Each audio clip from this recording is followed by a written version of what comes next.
Good morning, everyone. Time for another crypto update. So this is Bitcoin Wisdom's Bitfinex chart, and you can see here we're sitting at 7,300. Now, when I spoke with you last time, I was talking about the chances that we would get 50, 60, 70, 80, 90% correction. Now, you can see on this chart here the lines that I've drawn in. I pointed out that support was around 10,000, 8,000, 6,000, 4,000, and 2,000. That's still where it is.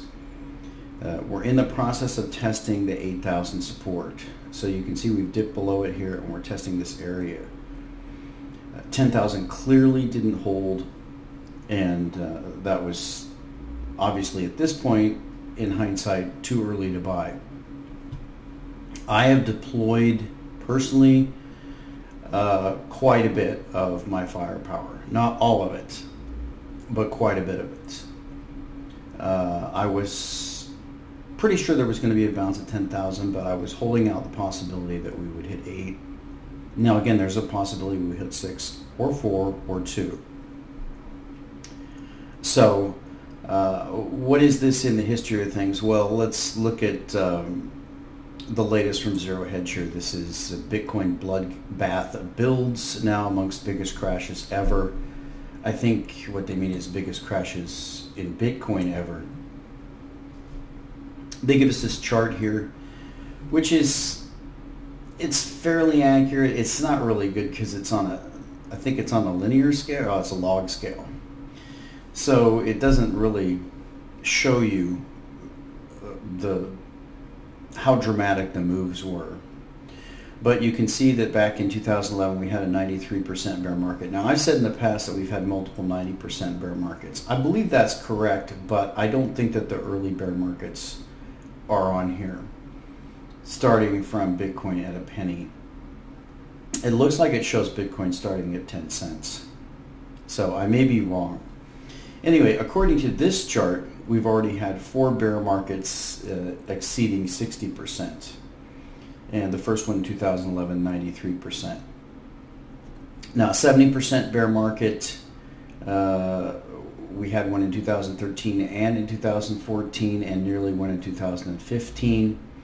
And now, according to this, we're currently on a 62% bear market. So it's pretty easy to do the math because conveniently we went to, I'm just going to call it 20,000, a round number. So obviously 10,000 is a 50% bear market, 8,000 60, 6,000 is a 70% bear market, 4,000 is an 80% bear market, and 2,000 would make a 90% bear market. So where are we as far as the support lines? Well, the major trend line is going to be this one right here. Hopefully if I can draw this in, it's kind of sticky. So the major trend line back from last year, now that isn't the lowest one, I'll draw that in a second. That gives us a target of 6,000 for the bottom of this thing, coming up with support and with the trend line. The absolute lowest trend line starts all the way down here at about 1,000. I drew this one in last time and you can see it just touches there, and that's going to point to that 4,000 price. So 6,000, I think that one's more likely than not at this point. 4,000, I would give that maybe a 30% chance of happening, and I don't think we're going to get the 90% bear market this time. I really don't. Now, why is this all happening? Well, market's correct, for one thing, but also there's been a tremendous amount of FUD, but also direct attacks from basically everyone, which is, for me, is very encouraging. If you remember last time I talked about how the critics bounce back and forth between these two contradictory positions. They, on the one hand, they say that, well, cryptocurrencies can never work. But then they immediately bounce to, but if they do, then governments will stop them. And if you remember last time I said that, no, they do work. We already know that they work. And I think the fact that they do work is proof that governments can't stop them. But nevertheless, governments are very interested in stopping them. And it's fairly obvious to anybody who looks at it with an open mind that the reason why is because governments are running a gigantic Ponzi scheme. And they've got just about everybody involved. Now, if you remember, I've gone through videos before, and I reviewed my video that I did back in 2011 showing you the elements of a Ponzi scheme and how Bitcoin in no way fits the elements of a Ponzi scheme. But one of the elements that most people mean when they call something a Ponzi scheme is they mean this greater fool principle. That being that at some point any particular investment is going to run out of buyers simply because everybody's in.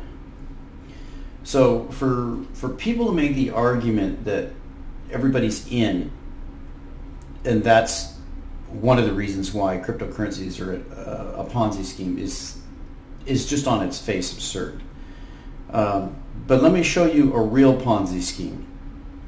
Now, we had a close on the Dow Industrial Average the last market session on Friday, down 666 points. Now, I don't know if you remember, but the bottom in 2009 on the S&P 500. This is a Dow chart. But let's pull up the S&P chart if we have it here. Here's the S&P 500. So if you remember, the bottom on the S&P 500 in 2009 was 666, right there. Was that a coincidence? I don't think so. Now, we had a 666 point drop on the Dow. Are they signaling something? Perhaps. So we want to watch stock market action very, very carefully today. Let's put it back on the Dow. Also, something very interesting to note is that the cryptocurrencies led not only the credit markets but also the stock market down. So you can see here, let's zoom in here on the 1 minute chart. You can see that after hours the futures took a significant plunge, but this morning around 6:30 a.m. we had a mysterious buyer. You can see that as the futures opened up, the market was collapsing. It was in a free fall, and that's to be expected, especially when you have the type of close that we had on Friday, which is a very bearish close on the lows sort of thing. And we had a mysterious buyer step in here at 6:30 a.m. You can see it ran the Dow from about 25,150 all the way up to 25,500. So a good 400 plus move, or around 400 point or so move on the Dow. Now it kind of topped and we're filling in. It kind of almost tried to fill this. Markets tend to try to fill gap areas. This isn't technically a gap area, but because there was so thin trading during this time frame, it kind of is treated like a gap by the market. So you can see an attempt to fill, and then now we're in kind of a rolling over pattern here. So just by the looks of it here, it looks like we're probably going to go lower. Was that 666 point move, down move, a signal by the powers that be to their buddies that it's time to get out, that the bottom that was formed at 666 on the S&P 500 is now over with a 666 point Dow drop? Who knows? But the reason I'm bringing up this chart is to show you that this is the real Ponzi scheme. This is the one they want you involved in. And the reason why they want you involved in this Ponzi scheme is because they can pull a plug at any time. They have complete control over the credit markets and the financial markets, the stock markets. but also the real estate market and just about every other market. In fact, the only markets that they don't have control of are true decentralized peer-to-peer cryptocurrency markets.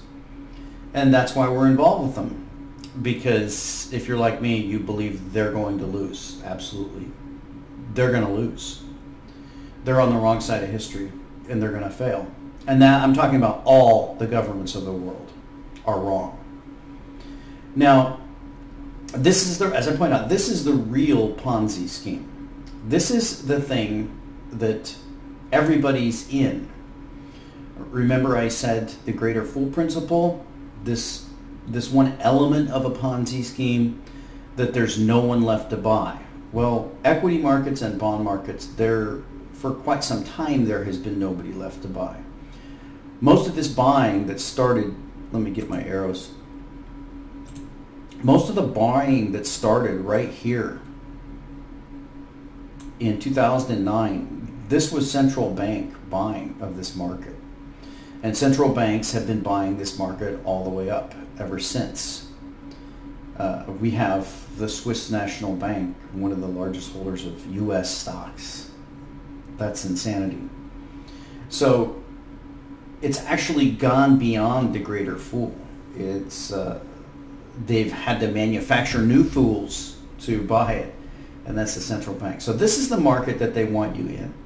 This is where they want you to sink all your money, because this is money they can steal, whether it's through taxes, whether it's through confiscation, whether it's through bankruptcy, whether it's through a crash. There's any number of ways when you're involved in this market or the bond market or any of the other markets they control that they can take all of your wealth, and there's absolutely nothing that you can do about it.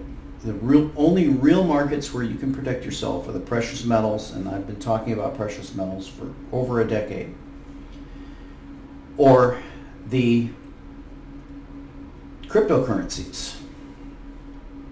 Now, the precious metal markets, silver specifically being the one that I cover the most, they've pretty much killed off. So you can see here, sitting in February of 2018, we're basically at the same price we were in February of 2017, which is a little bit higher than we were in February of 2016, but roughly the same price we were in February of 2015. Now we're a little bit lower than where we were in February of 2014, but we're very close to the same price that we were in, say, May or June of 2013. So we're coming up on an effective 5-year period of nullification. And if you want to go back, you can go all the way back to 2008 and see that we're actually sitting in the old high back there in 2008, or even near the top we reached in 2006. So almost 12 years of no prices in silver. Now, is physical silver a place where you can protect yourself from the schemes of these governments and banksters that represent them? Absolutely. It's still a fantastic buy. If you don't hold it, you don't own it. If you hold it in your physical possession, then yes, you have effective protection against their Ponzi schemes whenever they decide to collapse them. Now, how big is this Ponzi scheme that they're running? Well, this is an older article. This is from spring of 2017. It's called The World's Money in Numbers. And at that time, I think it's larger now, but at that time, global financial assets were $300 trillion. Now, another criticism that you get from people who love to criticize cryptocurrencies is that they're ones and zeros. They're just digital entries. They're nothing. They're just computer entries. Well, I would estimate that probably 90+% of this $300 trillion is precisely that. It's just a ledger entry in a computer. It's not real wealth. It's just what a computer says exists, and what a computer says can be changed by whoever programs it. But let's look at the breakdown of this. You can see that the M1 money supply, cash, different currencies, is at 24 trillion. Bank deposits are at 50 trillion. Central bank balance sheets, 20 trillion. Now, keep in mind the crypto market cap. If you remember, I did an interview back in June of 2017 when the crypto market cap was roughly $100 billion, and I predicted that it could go to $1 trillion by the end of the year. It actually went to roughly $850 billion, and then we had this beginning of this correction. We're now down to $347 billion. So keep that number in your mind as we're looking at these other numbers. $347 billion. That is the total value of all cryptocurrencies in the world. Whereas $20 trillion alone is just the amount of money that central banks have on their balance sheets. Institutional assets under management, $100 trillion. Global equity, $64 trillion. I looked this one up. We reached closer to $100 trillion on global equities. Mutual funds, $40 trillion. Okay, is that different? Are bonds mixed in there? Who knows? I don't think anybody does. Pension funds, $34 trillion. These are people who are expecting to retire and have somebody else pay for their retirement.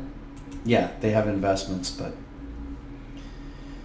like I said, it's a Ponzi scheme.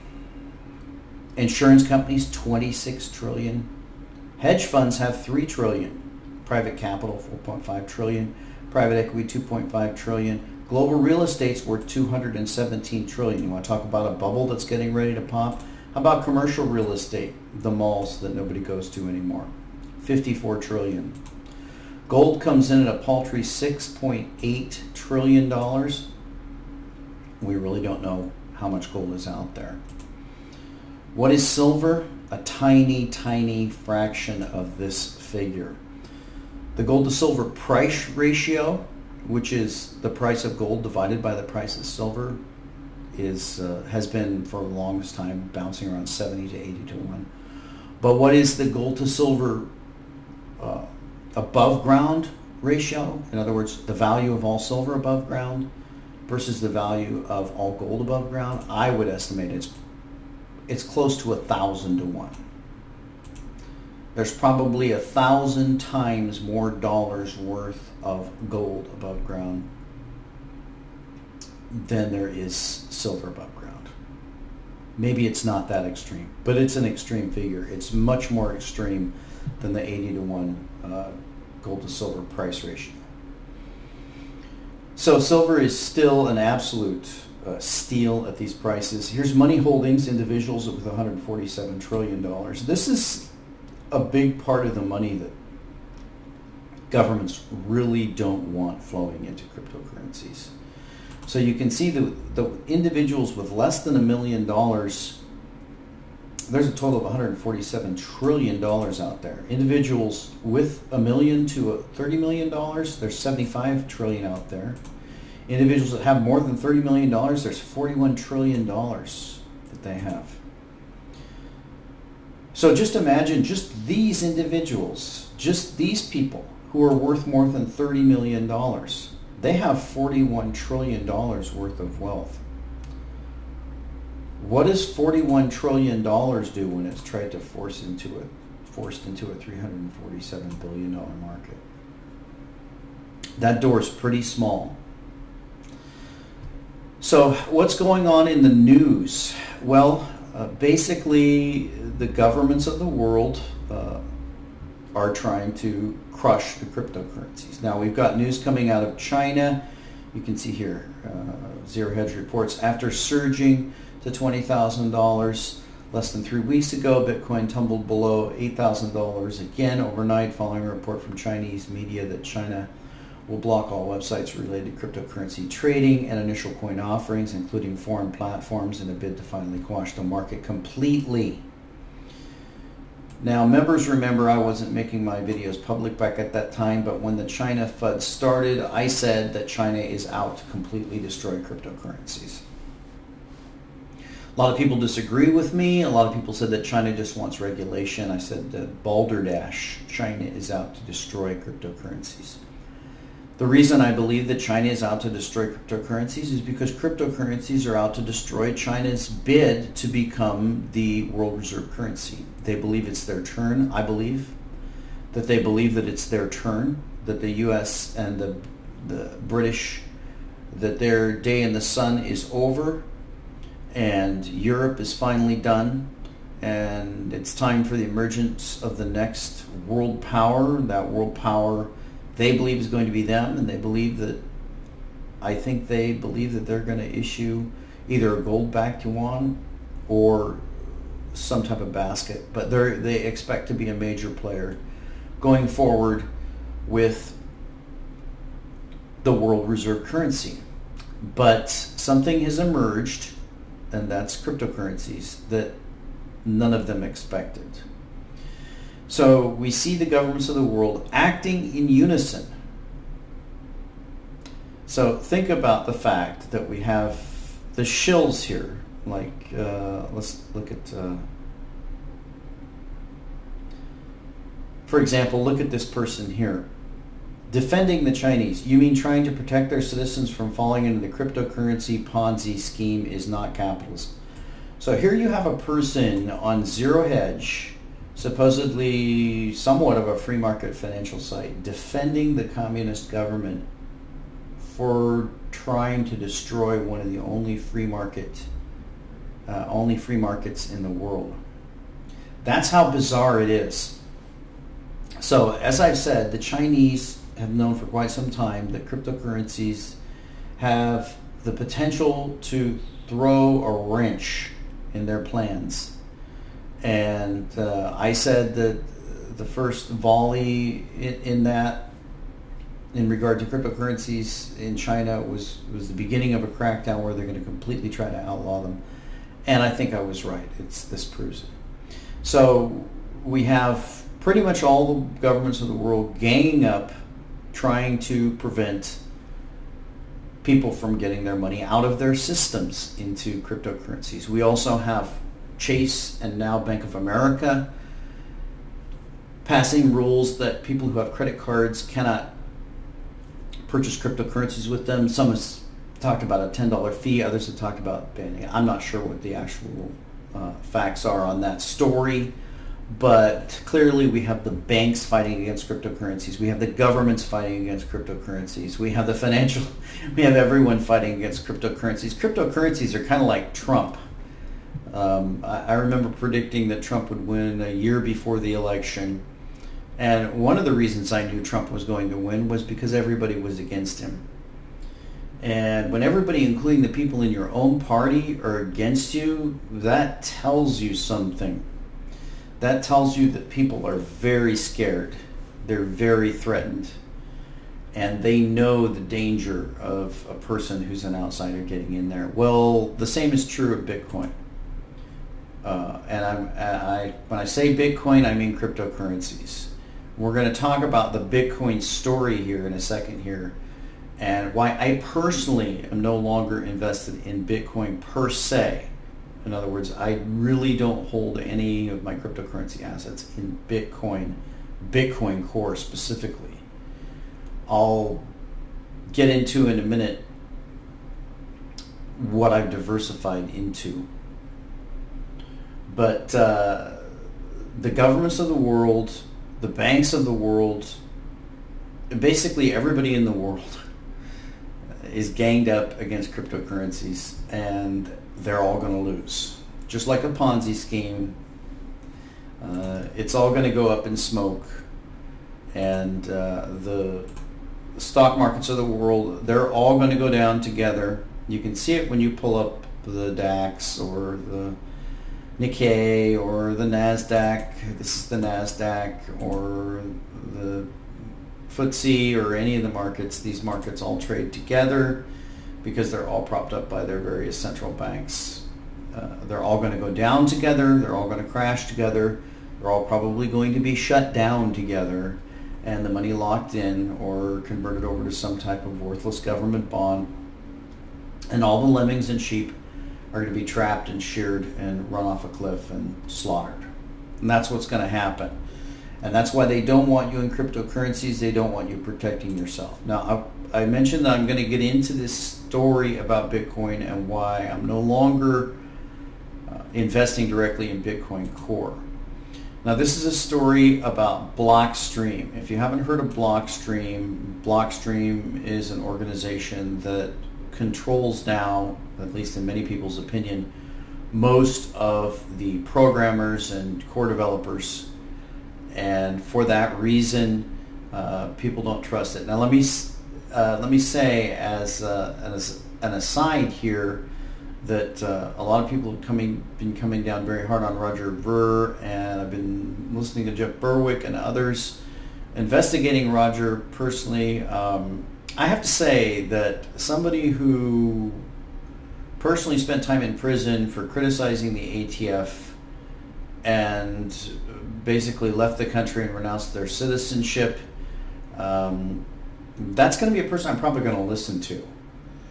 More likely to be telling the truth. Now, I've watched recent interviews with Roger, and I think the arguments are very, very good that Bitcoin Cash is more of a true representative of Satoshi. I know people absolutely go off when I use the term Satoshi. Whoever Satoshi is. If it makes you happy, Satoshi being a group of inside NSA cryptologists, okay? Cryptographers who decided to call themselves Satoshi. Whoever Satoshi is. The original white paper, the original roadmap was for bigger blocks. That has now been blocked by Blockstream. So I'm going to read a little bit of this so you can understand what's going on behind the scenes. It's called The Truth About Who is Behind Blockstream and SegWit. As the saying goes, follow the money. The too-big-to-fail insurance giant AXA is one of the main owners of Blockstream, and they're throwing around millions of dollars to any developer, troll, censor who opposes Satoshi's simple and safe roadmap for on-chain scaling, i.e. bigger blocks by a hard forking. But fortunately, we can route around Blockstream's censorship and centralization. Once greater than 51% of the network uninstalls the Blockstream's crippled Bitcoin client, installs a Bitcoin client from Unlimited or Classic that accepts bigger blocks than the market and not some clueless developers at Blockstream paid by central bankers, will again be fully in control of Bitcoin's block size, volume, and price. Blockstream is now controlled by the Bilderberg Group. Seriously. AXA Strategic Ventures, co-lead investor for Blockstream's $55 million financing round, is the investment arm of the French insurance giant AXA Group, whose CEO, Henri de Castries, has been chairman of the Bilderberg Group since 2012. If Bitcoin becomes a major currency, then tens of trillions of dollars on the legacy ledger of fantasy fiat will evaporate, destroying AXA, whose CEO is the head of the Bilderbergers.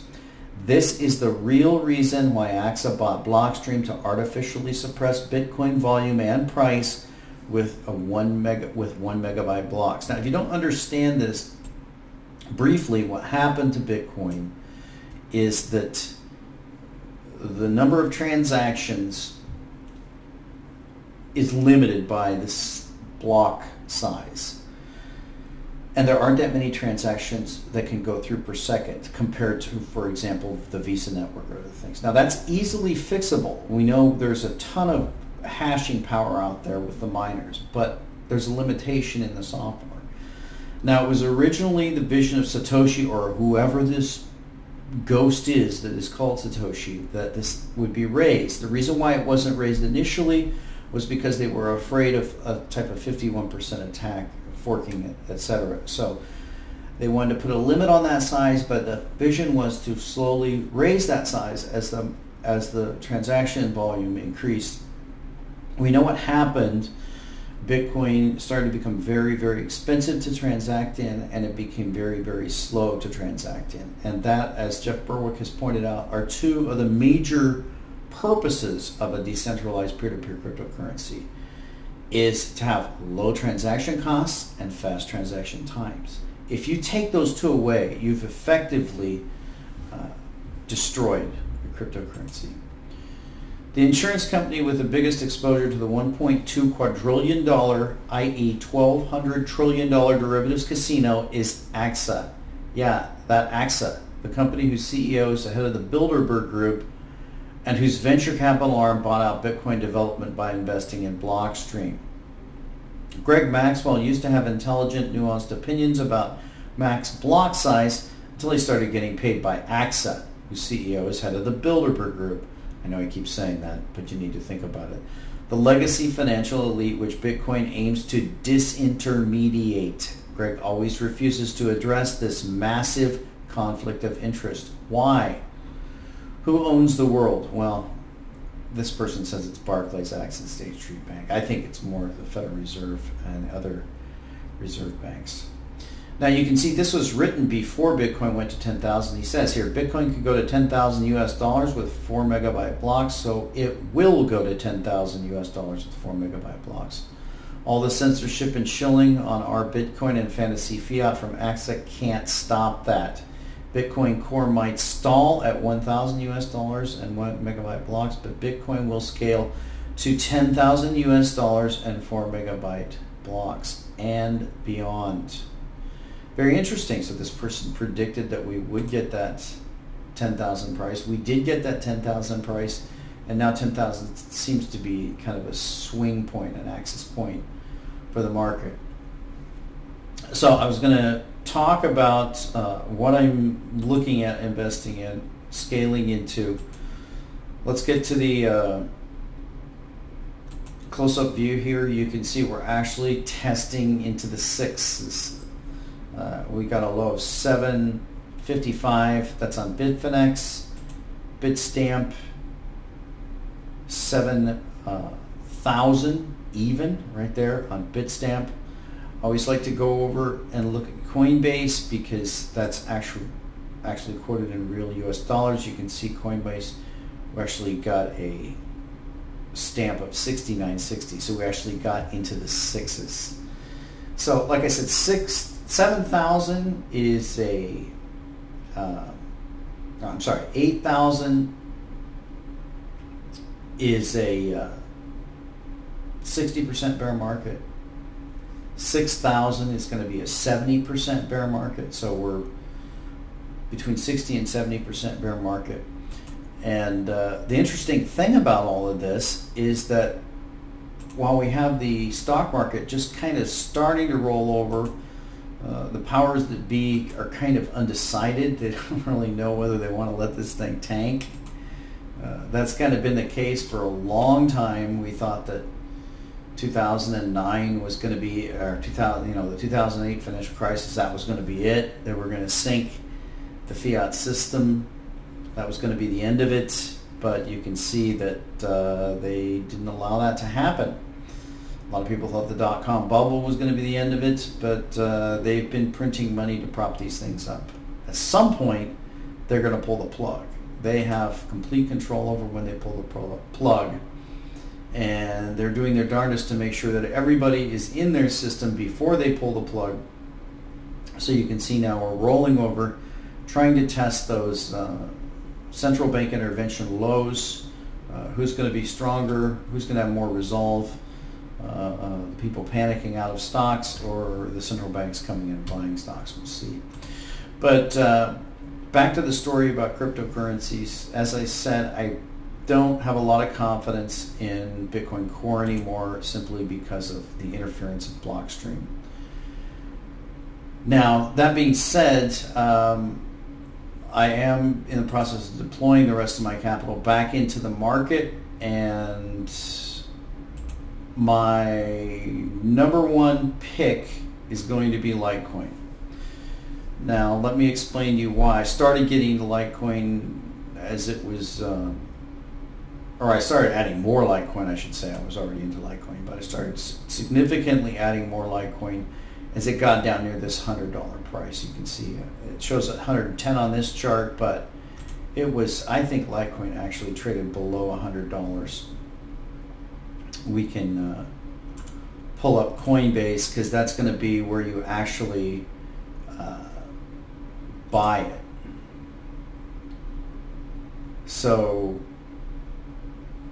pulling up the Litecoin chart on Coinbase, you can see this isn't out far enough. So according to Coinbase, yeah, we had a print of 107, 103. This is where I was scaling into Litecoin. Now let me explain to you why I picked Litecoin. One of the reasons I picked Litecoin is, there's a number of reasons. The first reason is because Litecoin had already corrected a significant amount. So let's pull up the Litecoin chart here, Litecoin US dollar from Bitfinex. I like the pattern. I especially like that Litecoin has basically corrected back down to the breakout point. So you can see that Litecoin has pretty much taken back the entire run from 100 to 370. And that's usually the extent of most bear markets. The other thing that I really like about Litecoin is that another thing I really like about Litecoin is the market cap is very, very low. Another thing I like about Litecoin is that it's been around almost as long as Bitcoin. Most of the coins have already been mined. I also like the fact that the transaction times are very fast and the transaction costs are very low. And the last thing I'll say is the reason I like Litecoin strictly is a technical reason. You can see here, if you look at these graphs, let me zoom it in so you can see these. It may not zoom in perfectly.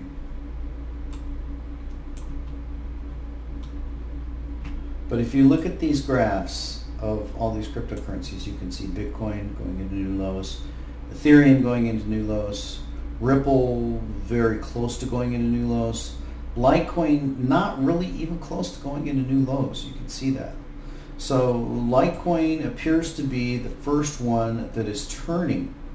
The other one that I like here is Stellar Lumens.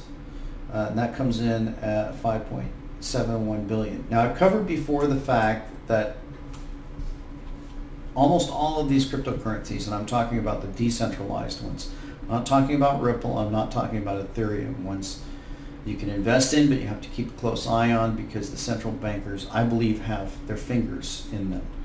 But the true decentralized cryptocurrencies, certainly Bitcoin Core, Bitcoin Cash, and this is another one that I'm investing in a little bit because I think it is the real Bitcoin. And then a little bit in Stellar. You have to remember that these coins are very, very undervalued compared to what we have here in the world's total balance sheet. So I believe that the cryptocurrencies that are going to bounce first, or that are going to bounce best, are going to bounce first. And I'm seeing that in regards to Litecoin. I'm seeing it a little bit in regards to Ripple, maybe a little bit in regards to Bitcoin Cash. The rest of them I'm pretty much staying away from. Again, this is not to give financial advice. I can't give financial advice. All I can do is tell you what I'm doing. So this is what I'm doing. And we're going to keep a close eye on the price here. 7,000 absolutely is a big price point. But we want to keep a closer eye on that $6,000 price, 7,000, 6,000, anywhere in here is going to be the big test. I think this point right here. So we're talking roughly 6,000 to 6,500. This is where I think we're going to test next. I think there's a high probability of a very large bounce. That's going to give back essentially the entire bull run from mid-November all the way through the end of the year when we hit that 20,000 price point. It's also going to be the completion of a 70% correction. 70% is a very significant correction. Even in the past when we had 90% corrections, the reversion back to that 70% point was only a matter of days in many cases. So watching Litecoin very closely, want to see what it does if we do break into the 6,000s, and I am looking at increasing my position size going along some of the alternatives, and certainly not going back into this true Ponzi scheme, which is all of the world's central banks, all the world's governments, all the world's banks trying to prop up this Ponzi scheme. That's the one they want you involved in. And we'll talk to you next time.